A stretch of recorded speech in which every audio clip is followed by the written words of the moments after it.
guys, jumpa lagi bersama gue di channel Matkos. Di video kali ini kita akan belajar tentang countable dan uncountable noun. Udah lengkap ada pengertian, jenis, contoh, latihan soal, dan template PPT yang bisa kalian akses secara gratis. Jadi buat kalian yang tidak punya aplikasi premium nggak perlu khawatir. Cukup dengan download link yang ada di video dan memasukkan password. Passwordnya bisa kalian dapat di beberapa menit tertentu di video ini. Jadi jangan sampai ketinggalan ya. Dan jangan lewatkan untuk mendapatkan hadiah menarik bagi yang udah subscribe, komen, dan peraih nilai terbaik di setiap kuisnya. Gak pakai lama, langsung aja check it out. Don't forget to subscribe, like, comment, and share to support Matkos channel.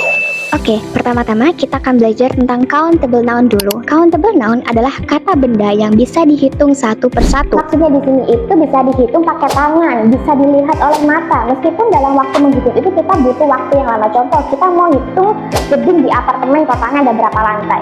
Nah, itu kan pasti membutuhkan waktu yang lama. Nggak apa-apa, itu countable. Selagi bisa dilihat dan udah jelas bentuknya, udah bisa dihitung, oh ini 1, 2, 3, nah itu baru dia countable noun. Selain itu, countable noun bisa berbentuk tunggal, singular, dan juga bisa berbentuk jamak atau plural. Countable noun bisa digunakan dengan ataupun an, angka, dan beberapa quantifier tertentu. Nah, untuk bisa menggunakan an, angka, ataupun quantifier itu ada videonya sendiri guys. Dan an itu termasuk artikel, ada sendiri penjelasannya di video artikel, dan untuk quantifier juga, tetapi basically akan gue bahas di video ini, tapi nggak secara rinci. Buat kalian yang penasaran, perlu banget sih untuk menonton video artikel dan juga quantifier.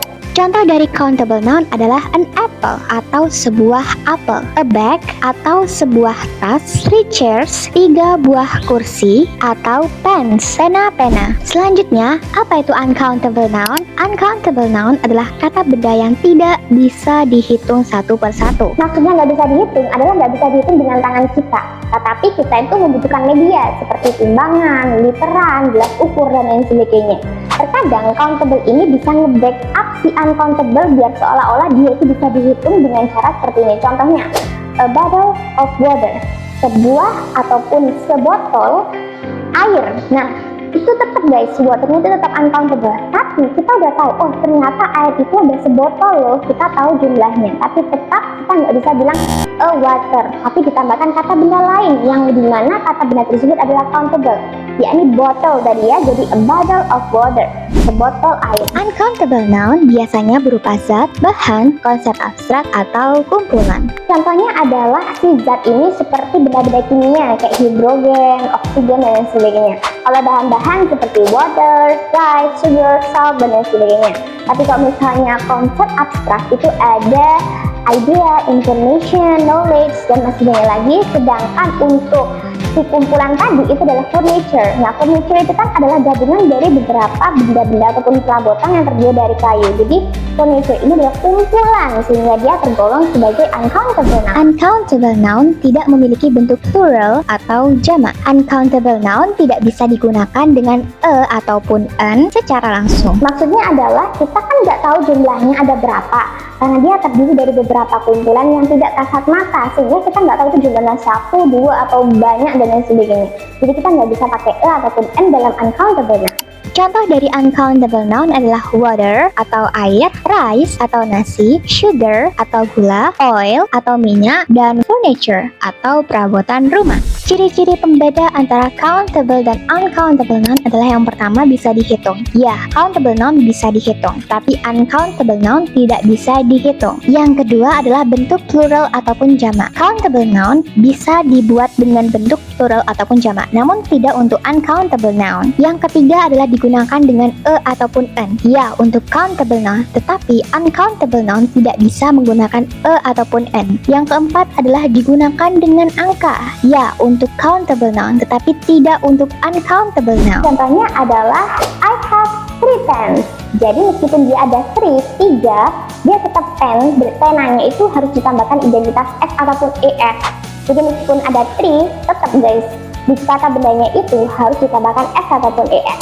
Yang kelima adalah digunakan dengan much. Dari sini kita bisa lihat bahwa much hanya digunakan untuk uncountable noun dan tidak untuk countable noun. Contohnya adalah I drink much water. Yang keenam adalah digunakan dengan many. Many digunakan hanya untuk countable noun tetapi tidak untuk uncountable noun. Contohnya adalah I have many pens. Tetap ya, seperti kasusnya tadi, meskipun dia ada many, pensnya itu tetap ditambahkan s di belakangnya sebagai identitas bahwa si pulpennya ini itu jamak. Yang terakhir adalah digunakan dengan some. Some bisa digunakan untuk keduanya, yaitu countable dan uncountable noun.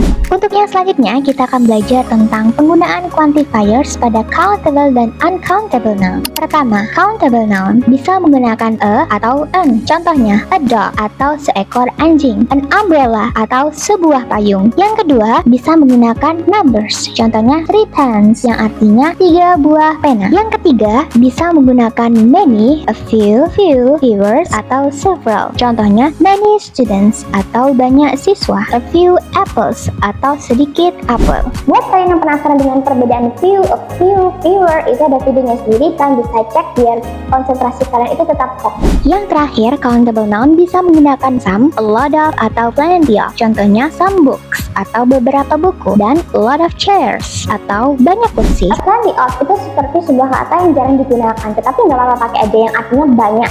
Maksudnya banyak di sini itu cukup, guys. Apa bedanya a plenty of dengan enough? Maksudnya seperti ini. Kalau enough itu cukup, tapi ya udah cukup, agak kurang dikit. Nah, kalau a plenty of itu banyak banget, ya udah cukup, ini udah cukup. Nah, jadi kayak gitu maksudnya. Setelah kita membahas countable noun, kita akan membahas quantifier apa saja yang bisa digunakan untuk uncountable noun. Yang pertama adalah some, much, little, or less. Contohnya, some sugar atau beberapa gula, much water atau banyak air. Selanjutnya, a lot of dan plenty of. Contohnya, a lot of sun atau banyak pasir, plenty of time atau banyak waktu. Yang terakhir adalah a piece of dan a bit of. Contohnya, a piece of advice atau sepatah nasihat, dan a bit of information atau sedikit informasi. Untuk a piece of atau a bit of itu jarang digunakan, guys.